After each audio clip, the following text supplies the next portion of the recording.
முகுல் மொரட்டு சௌத்ரின்னு ஒருத்தன் வந்து, கேகேஆர் முதல் முறையாக இந்த ஐபிஎல் ஒரு மேட்ச் ஜெயிக்கலாம்னு ஆசைப்பட்டு காத்துட்டு இருந்தானுங்க. அதுக்கு ஆப்படிச்சு விட்டு போயிட்டான். KKR first batting. ஃபின் ஆலனோட கேட்ச்ல ஏதோ குளறுபடி நடந்திருக்கு அப்படின்னு பொதுவான கருத்து. எது எப்படியோ தலைவன் அவுட் ஆகி போயிட்டான். ரகுவன்ஷி ஆல்ரெடி மொரட்டு ஃபார்ம்ல இருக்கான்.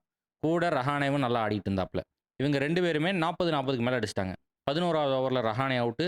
அதுக்கு அடுத்த ஓவர் 12வது ஓவர்லயே ரகுவன்ஷி அவுட். அதுக்கப்புறம் ரிங்கு சிங் வழக்கம் போல வந்தாப்ல. அவுட்டு கிளம்பி போயிட்டாப்ல.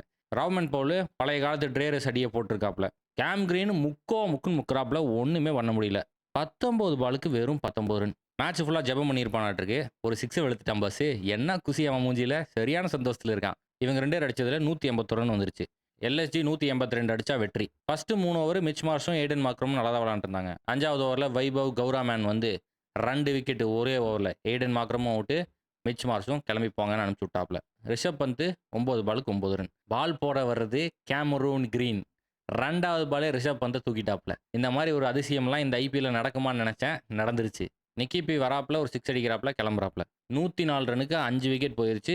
பதோனி பட்டைய கிளப்ப ஆரம்பிச்சிட்டான். ஆப்போசிட்ல முகுல் சௌத்ரின்னு ஒரு சுட்டி பையன். அடிச்சான்னா அடிச்சு வெட்டி வீசிருவான். அப்படி இல்லன்னா அவுட் ஆகி போயிருவான் அப்படிங்கிறாங்க. மேட்டர் என்னன்னு தெரிஞ்சு போச்சு. இப்போ பதோனி அடிச்சிட்டு இருக்கான். 50யும் போட்டான். 50 போட்ட அடுத்த பாலே பதோனி அவுட்.